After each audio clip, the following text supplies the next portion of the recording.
alaikum warahmatullahi ta'ala wabarakatuh. Bari mo ngali konto ngali bismillah fanan kibaro network kanal bari ma pamane nga kibaro tombo.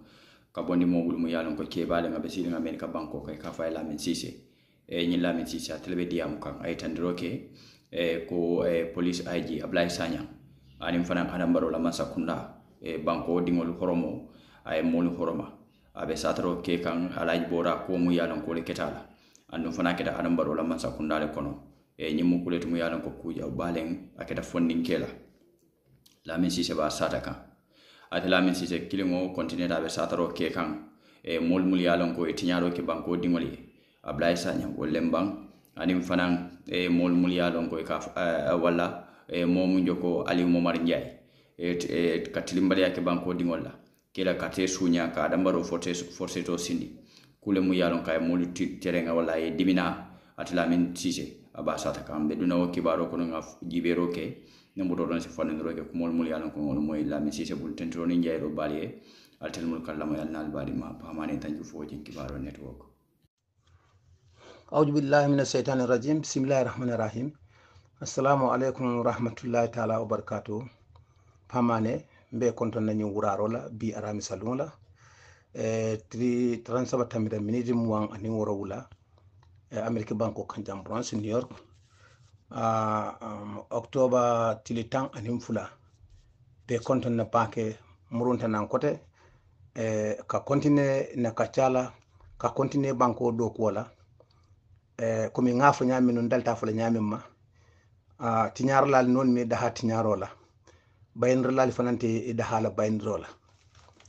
woto kamako nanyin audio mi mbakile nante mbakile nan mo fulale kamma folo menketa Adama Baroti bardum nyenkilin nsi ala tentro ni mbunya diala ka ke komi ka fay ko president Adama Baro bi ko ni mbewo fulayle akodinto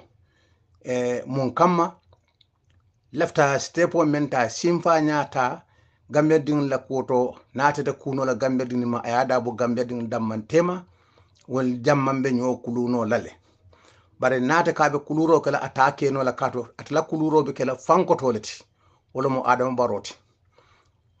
fufuro ni ba kala fanko to be kari bamban wala yela kutubu yo fandi wala ni be shirin yela fanda fandi mon kamma ko wala mo fufuro na fati wayring ala mansa kunday be fufuro la bare nataje ko atabe marlim banko marli kan la banko la si kan atabe marlim wala matle mu abbe nyaton ko ala la mansa yato o kamma ko tinyarlal nolbe tinyarol natata kunola tinyarlal ma ata nyante delale aya simbondi je ay ba bula kulurlal bulu wolsi kuluroke kato suti kuma balo e kam même fo forlal kam même fo aka korda tele ala korda ka tele abulu amamba kalama bar ni kera studio de fana ite yalan ko ite kumala bari ye ke kana mendin soto men sikeno kulurlalti e kar jenke wol nin dimbal temale wole kuluroke bare ite be tinyaro kala e ko ite femfola tinyar la fana membe tinyaro kala ite femfola woli mammo soto membe kuluro kala wota meta nyawnyandi ma ila korda be telade mbe president Baro ya marla ko ntlobe mommoy kan anime menje kan wala mo nyinti ko aya simbo banko ding dammantema antel damman be nyo kuluno lale wayrate manna kuluru kamma oto menyi ya maro dila president Adama Baro la mun kamma nakuma kan nata men kamma wala mo nyinti tinyaro men bebe kan ke kan bir kama bes ko ngatlo balale wayri nate ma moy meni kara moy ndala wol bis klobe sede aralale woto banko din kam men diamo UDP banko din kam men diamo ani UDP din kam men diamo kam me yamar Adama Baro yamar menna woto silang nyanta hakli mala la lon ko UDP men ka jawoti banko din men fa me diamo kan karafa Adama Baro kam men ka mambete asni lowul fa man ka jawoti ntel bebe banko la nyaro tale noma bare nintel be diamula wala UDP din be diamula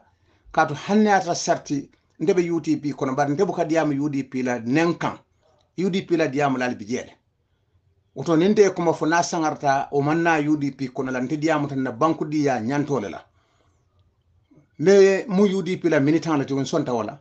bare nka kuma fonte bokana ta ya marota UDP bulu alfal bulu mbokata UDP militant bulu ka foy ko lami tanyin kuma fu Adama Baro nde fangala kunna miro on kawle nati ite Adama Baro kanko ibe menke kan silate adu nata da meta itelebe na murda bulala a jalo kono ndu jalo nyi mutale silan ka ban ka to wotumum be dandala rolla bar sayi jalo nyi mutale ka ban ibonya e nyanta wala mirala silan dina kafo sa idun nyati adama baro woto adama baro benyum fule ko ndel men ba fule ko dimbali kanta toñar laali londi silo kan ye toña yitandila atumo e danne niyajen ko jalo e muta wato tambitere say birin watu men ne sita ila kar sabo konto kono tinyanda kuluro kala men ni ye banko na fulo tina men ye banko dingli ngaybe ye bute ye fa ye ko be kala ke bay banko kan biri wo tembole fan lotay kon tele nyinke adam boro say ninkumu ite to jawte fola ifan le fanto jawdi woto ni kuluro la woli kan be damen to say mbila marlobe sonale bul bake hani ta fanga binyum fam forcé o men na ka fo lefta sanji sabola lefta sanji tangla lefta sanji muwang la dan nu mo ini moto nyo sabala wala idaji ko dam man wala be sambala sanji kemoto adam boron to lamini ci sele nyim foy bari wo bu tambite bulle silam tumo men ne yek tiñar la filije ye tiñaro ke wandi man sakunda kono ite fana na raw tiñar la kilunta ye balundi le man sakunda kono e feko ya jamme wato menke sanji muwang nin yo mo kilunta ite fana do nyon sanji muwang de kala adam boro yirdo nim fanta muliyate do nyalte kilindi ya siñani te siñate kilindi isi wono wonyama ya be sila wato men na banko molte kalama kunim baloma hansi yale gambia kono wutumo ya bebe sinorne number 1 fulan jang ya sita symbole kan ko ku diata ya sakeno la ala symbole namanki ala la symboti bari ala la symbole na rasumo men ay mune no ya jamme birin ala la symbole na ate mune no amam banko bula banko dingli kata si bantaba woto adam boro nimmoli be diamule ye kana nyim mutako UDP muy jawolati wala banko dul men ba fure nyim man bete ya nyim bula ila mo kurul men be balay bondi balay man son bi filanti bulata kono adun diya ku ya fo ya duno ta ferete la adam baro o tambite bulla siam woto ndemi men fole ko tinyaro men be kerin sayin adaro wato tambite bulle bile ko be wulla la sila tambite bul nin sa tambite ko ba lapila nola ita soto nola de ibe duan ku ken san la lapila bari ta sani soto nola adam baro banku dinle tinyaro menke ibe sedara bela kilinti je men ye kumpa bari ye nyaala kan ko pour itela interest kan itele man siya stano nyaato nyame ngo kudo diata sondo moye hadama ding la kayrate woto nim man siya diate ye man siya silol bijele men nyanta lo jamfandila bar man siya diate ye ite ko ite kukela men sike mulla nafati foy kunkilin damma kunkilin nafa silan wala bakan ye kunkilin nafa dunga nafa beta ta na karo kasola no ikala ban kasola la kadu nimma e soron kasola wi bulola bari sonno mo sara detere wato mo bela adum bibe wala wato kono adam baro UDP din manke le mantora dati i manke jawti men be nakiri bala tombo njata nyolu sidi njaay nyolu mente wote mendi be wote femfen ni karafele bulubani mare nyalota femfen kam bila ofso kono sinyul lo wala muy jawoti gambia din manke jawoti UDP din manke jawoti adam baro la ko mo fele mbadan na woto fulan jang benala damen no ma wala mu seku mbaloti pamane seku mbala la faye fania fobula seku mbalo be sila wati ya bita bola jang gambe jang wato je amerika jang wato men na be sela gambia mbiya tato jele momen be janto nyatre ka kutute lafta ka fennafa itete bola millionnaire banko kan ikata miskini banko kan ko itebite balula woldela birin adam boro sita fem bodo dais fora jan kakata gambele do ko wala amanke bita business wala foy ta ikuto ko bita masa kundala do ko wala ite yalon ko halingel men mu mane baroto jang nka men soto na lokun kono wala siata gambia minister la joti karo kono muni atne bot la je natra kuruyate to nyata kuruyate to muna ne bot la je bitala ko ite bita masa kundala de male ba de mala mun to ma fan bar se kumbal wala ko de men kadiyamu tengala faay la min sisele kadiyamu ay long ngalo afaay men na ka si mama di jambala offshore konon ka tara baro man sakunda kris saisila ya jammi man sakunda kris sahila ndemo kilino ay lonne ngalon ne afaay kuma kensem fobula gambia ntel ya lonne ay lonne aba fula men ne jeto konde mu baro la advice lalti baro nyim menke ha fotabul la man sa komi politique ta nyinti politiko menti wala nyinti yekuma fo ifan feko ngani men fo amambete ya bari yede bar ne mol bula baro la silang politique to rokita sobe yalati woto se ko mbalo ite Adama Barrow furandi nola kato Adama Barrow bi telemu Adama Barrow la jongti ite manki Adama Barrow la furoti Adama la muita la furoti kato luntam bite ko Adama Barrow mu jongle ti tete bulala wala manseya noma ita ma ko la manseya be bi te kana finti ko ite ka Adama Barrow kilona ma ko woto se ko mbalo sa ite men fontuli jang nataje ko silang woto furabe Adama Barrow la bulu dina te se ko mbalo ti woto kuma fu banko dingle membe kering kuma fu membe Adama Barrow nafala kana kunkilin la interest jibe ka fo ko min nata nafulu ni la Gambia banko kan hani ndel yaji ki koy bina Gambia banko la dadala ke makoy bar ka fo ite bina kunkilin nafala on tel mo mire la ko to se ko mbalo entel mento andi ke jang mfana mankor sayda de paso be mbul len sitano bari ite da le liyo men kan anim ibe men kan bi ndel mantra sir mo dalilo kan oto se ko mbalo kumo fo men yalon ko banko dingi samoy no kumo fo Adama Barrow e memba fatandi la setane la ka ali kakara suku Adama mu sonno me nyakilin lati ni men faaya ka wala moy ikaw men ko keba tulu kilin wala mu Adama Barrow façon ni men faaya lono ro ka kiskis aka kidi walati oto al tonya fo Adama ay banko dingi la nyanto tubulu hanna tara amanya to sotono bara signasi bete a Gambia banko ka kana esalota ala barka bake la min sisele ali kondom nata Seku Mbalo la kumo jabi anin nata Adama Barrow le yamaro timandi kote konka men faye bimbe o lungla to ten aman so mo la kumo moyla aya fe ko UDP wala mo jawoti bar nga fem faye biya be bulata wala kono aduate bonolo jalo kono kote ke faya muta don fere tal assalamu alaikum rahmatullahi ta'ala wa barakatuh alnal badi malamu Lamin Cissé America banko kan Bronx New York ndel be banko kelola la mandara pati kelela mandara mo bayndila hanite Adama Barrow ni bota je ntebe UDP le ning UDP le Alpha Tambita wala Hussein Dabati yesilo bula nyamen ni Hussein yesilo bula wonya mbe fem fola e membe siale te tati because mbe ntil nyaaye banko don je mamoji bari ngaji ki ko iteni Hussein bila sang ni banko tema difference o bo nyaale Hussein te barla ko si fala be wala na Gambia ding be ni menti nakarokel jam fala ni o kuyata ni kuyame yalon ko sembo warta mbala bake bar dum kuketa nyawnyandi makule ka dan iko tenten naka tenten biti nan ni kuyambe me yitan la wala mo folo mbay tan la Gambia ding mo bela adun Gambia ding fana bele kanyanta be kuma kan mem fala inti Gambia ding bele kanyanta je men son dala ba men ma son ala bang men ado ma salon ko abe fana malale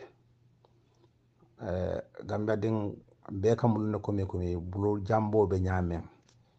ne bulu kono ding killing fe yama aya barama aka ke fele ko nim bulu balamu aka ke fele ko mi maralamu aka bele ben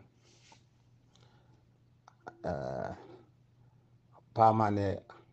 nakuma kan men firin wala mu nyindi ko Gambia ding ling anyat ling kulan dumba kono lo fana wayde mbota maralo men kono aka mulun ko solid dimbala maralo mbota wala kono nata bula jara dimbala maralo kono solu baramarin me yalon ko abe wulo kono adalama yewje yebor yakana wala yeta jata dimba sara laren keso ya bulu kilin kati asin kilin kati ya be laren aka mulun hansa yi mankana mbota ya jamela marlo ko non ko faro ni butero siata ani sorondro ni bayro nata bula mola marlo ko no wala kada Adama Barrow la marlo ti ani Abdoulaye Sanyang ani Ali Mamadou Ndiaye la marlo ko no ani Hassan Diallo la marlo ko no ni marli bunda nano nenkumu mbota solo baramaring da nata bula jata baramaring da Gambia dinglu ni men sonta ala wala mto ni men son ala fana wala mto bare memel la Gambia dingle nin kumo kunna tola alim be se kafunyo mangambulo dende nyola membe nyen ko kum fala wala nyinte Gambia ding be kafunyo makomi ngamen nyonke ya jamera koto amanjare ka finti bare alengan hakilo ke kenti nga nyola bata dalon ngala kon telle denta miranjuli kilin la man sa kewo blo ra fangene de wayron sembe o sembe bala akara bondi gambe din le sembo bala o taw sembo nyin ali nga bali wala nga ken tati wala mo Adama Baroti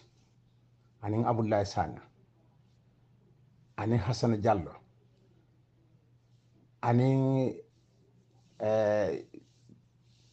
Aliou Mamadou Ndiaye pamane ye menke Alaji Borala be nya sede atala le gambe ding be bare kulo nyinti momo may fan san isinyul long lunde binale isi hamme ka nejo lota ye fan san la atrawtumo yanyanta kala nyokala sagito le yetanka bare sine fan san nejo lola ate tankandila oto mbe damen to bi sayin nejo lo san wala commencé ta silande nyokala san del diamulal meta fala pour nga nyokala san ke nga sutura bare dal nyokala san be yal no man barka ama nejo lo si bare njudi raw nyokala san menna fon sita nejo lo san ma sayin sila nejo lo san ni woten tel kanandila bare komin nata ɗon pamane ka yitandi ka nanni ko yandi gambedin la ka nanni ko yandi yitandi Alaji Bora lafta men fola ye pamane sinin kuma kan sindingi Alaji Bora ma ya ariyo Abdoulaye Sanyang anala molu ye kuke me yalan ko landa tamolo mo ye kuke ke me yalan fana loi man son ala Gambia la loi man son ala dunia loi fana man son ala par silang alon ko nyilde dikite tolle muyti silang mol meta me wo sila kabrin sanji lulu ko man to sanji woro ko man to sayin ya kele ngajele yo bare ndese men fono Alaji Bora ko nyim fanol menni yata ya fay ya na fay poto kono akana nyim fanol kude nyim mu evidence le me yalon ko ku nyon tanglo mi inti sani botolo be bulo kono ten Alaji Bora den diyo nyin kana ku ila muso ku rono nyaaw nyen dimma faay safu no landi akana nyimbula jiyo kono Alaji Bora fano ni lita ye ja konkoronkos ye dapi ay beteya ye la kune otonkon jibe ya mabu je ne lo men ne ye kilikiti berala ye nyinden diol dum wala muy la seede ko yoti ni du man la fi den diyo nyin Alaji Bora la den diyo nyin a son fonye kurto ni den diyo nyin membe bala fen dimbe bala la wolo lato a son fonye abe sanna men ne ya fonye mba sanna ndeba tala mba mapola ni lo men ne la kito be kala hanni mamma be noje simmo jo ay ki den diyo ni dum ay ma be la kito lato kay tande ko nyine mu evidence sot wayre ngajele ya jamela moli jonkali men yetti ñarol ke bar mo men ni ala dendiol kala dendiol men ya bute dendiol men la najjero to TRC mammoje meyo sifa samba adun dol bijeto ye bute le ni les fanol fokke baro faram yo bare imam mo manta anala o evidence o ta kitu la bare ni muytela evidence ko to Gambia be sedata ni dendio nyin ta yama bo ni lafta wafila ndaba sannema de lamin sise mba sannema ye price fa kunna to la mba sanna adum balandi la fondum la dumbinala nyin price be siala dala so million kilintile wala mo dron pama ne nata ka Alaji Bora hakilo bulandi nyinna anen ka Gambia din fana hakilo bulandi nyinna Alaji Bora si nyin sidi fanoli mabo yani men fay poto kono nyin kana ka fe ku dun tanti komi nakumo kum fadla be nyim fola pamane ye anin Gambia din le anin Alaji Bora lalo ke ba dramele denki lolo ko bo balate banna boli kono korin kumbali mambam fala asi wolon wonyama Adam Baro si wolon wonyama aji si wolon nyama o nyama Abdoulaye Jomakili mato kontonlon Abdoulaye Sanyang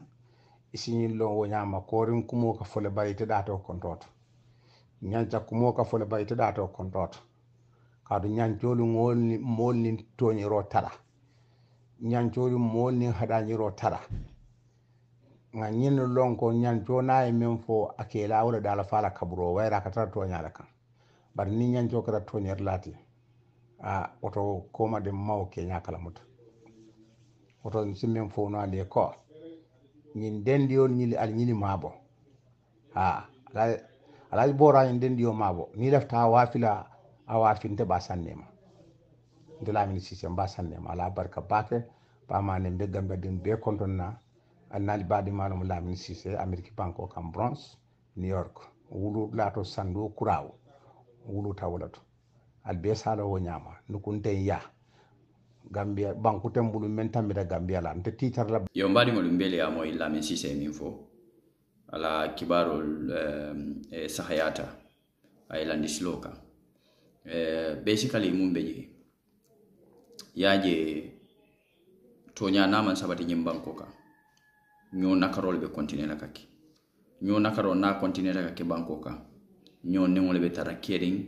ngamba nyo to banko e tara koleya kono anim banko dingol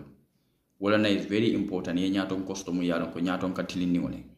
aya kata kamoli londi slow kan kamoli be kanyandi banko di yato bamu banko la fengoti aya mulindi banko dingol ka